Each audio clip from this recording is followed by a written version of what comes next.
Everybody get their coffee. Anybody want a dance lesson? Excuse my attire. Dancing with the Stars is kicking my ass right now.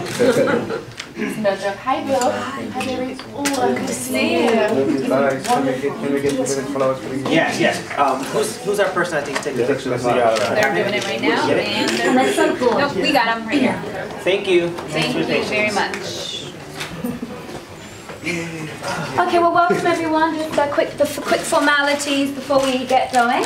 So here we have Walter Mosley, business partner and lawyer for Amber Rose and the Amber Rose Foundation. Walter can answer any questions regarding to the foundation. Obviously, Amber Rose herself, mother, philanthropist, feminist, talk show host, actor, published author, and entrepreneur, and leading the charge for Saturday's Slutwalk at Pershing Square.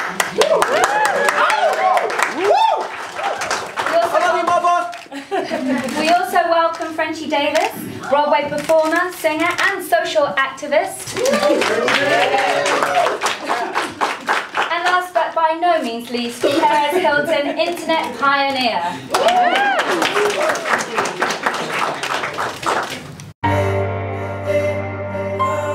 I got to a point in my life where I just literally stopped giving a shit what people say, and I just empowered women, which was cool. Yeah. And then you know, so like you have to go through a lot of trials and tribulations in your life to really get to that point. And when I got there, I was like, this feels really good. Like maybe I can actually help women get to this point of not giving a shit. And I did with Slutwalk, and you know, dealing with a lot of scrutiny, a lot of slut shaming, slut shaming for things that I've never done, by the way. You know, being associated with so many men that I've never slept with. But instead of saying, that's not me, I didn't do that, I never slept with this guy, I just was like, cool, I'm a slut, fine, I'll embrace it. I can't sit here and defend myself till I'm blue in the face about what guy I slept with or what I did and didn't do. So it just got to a point where I was just like, man, I'm just gonna embrace the word slut, and I'm gonna empower other women by doing so. And that's why, you know, we started the Slutwalk, and last year, if you guys remember, I told my story of the shaming that I've dealt with, and I don't have another story this year for that. I mean, actually, I kind of let it all hang out last year. You had a whole year of stories. I mean, you have some more. We do have new material, guys. I'll say, as Amber's business partner, this comes now outside of the foundation work. What we're doing as a business and as building a brand, we're constantly fighting it all the time as well. Where my other clients that are men are able to demand a higher number than Amber, and I think a lot of times it has to do with just that thing. They don't want to pay women to respect them enough to pay them what they'll pay. But what do I do though? Well, I'm not going. Yeah, that's her. I'm not going until I get my coin. So she gets what she deserves, and so to you know, listen, and it's been working, and maybe that's some part of our answer is that she just put her foot down, right? She said, I'm just not going to settle for less, Walter. Stay out there and make them pay me what I deserve, and what the next person with the same talent level, the same number of followers, the same access and same ability to drive a brand, make those brands pay us the same amount. And so I think that is, some of it is just being louder, being firmer, and not settling. Right. And I know that can be difficult. That can be difficult because everyone needs to eat, and people want to, people need to take jobs. But I think as an Amber Rose, from a straight business standpoint, that's been kind of our approach is not to settle and to keep pushing and to tell people fuck you. And pretty much.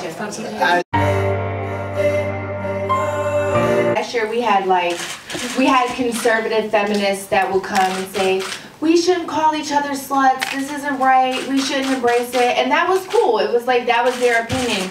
Ultimately, we all want the same end goal, right? We just want equality, that's it. So, but we, as feminists, we're different kinds of feminists. We go about it in different ways, and I mean, we had porn stars there last year. you know, a lot of people use porn at their convenience and then see a porn star in the street and just be like, ew, she's disgusting, she's gross.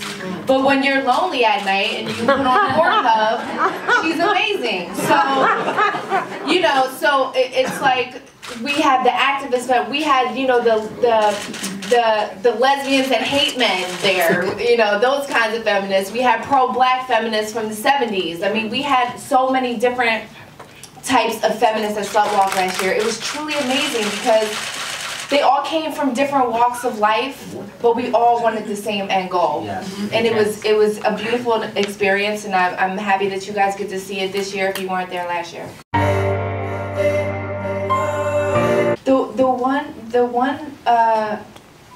The one woman that I remember the most from last year, when everyone had on pasties and like dressed slutty, you know, into the Slutwalk, she came in a sweatsuit. And she had a sign that said, "I was raped in this." And it was just so, I was just like, oh, I just got the chills just thinking about it because she wasn't dressed provocative. She wasn't asking for it. She didn't have on a short skirt. She, you know, she had on a sweatsuit, a baggy one at that. And she was raped. And it just goes to show you, no matter what you have on, it's not the victim's fault. Yes. It's the rapist. Yes. It has nothing to do with the victim. I love that you said teach our young men, because usually it's like, what can we teach our girls to do to not get raped? That's usually what I hear, and I'm like, you can't teach anyone to not get sexually assaulted or raped. It really does come from our boys, and you know, just gotta raise them right. I mean, it's if a girl or a woman does not listen. I've said this on It's Not You, It's Men with Rev Run and Tyrese, and I kind of felt bad afterwards, but I didn't because they deserved it. But the internet just went ham on them. But you know, they were unaware, and I went there and I educated them, because if a woman does not say, yes, I want you to touch me, I want to have sex with you, it's complete rape. Yes. Completely. And, you know, a lot of things that I say to, like, you know, just women in general, not even young women, is that you can say no at any point. He can have the condom on, you're both naked, you're in the bed, and if you're like, you know what, I don't want to do this, I'm sorry, you have the right to get up and put your clothes on and walk away. Yes. And that's what the young boys need to know as well. If she says no, I don't give a shit if the head is in, if the tip is in. If she says no, that's when you have to get up and you have to, you know. I mean, listen, I talk like this because this is the realest shit you're ever going to hear. I'm going to let you know exactly how it is. Because I was a teenager and the boys were like, yo, can I just put the head in? We don't have to, like, you know. I've been there. You know, I've been there. And listen.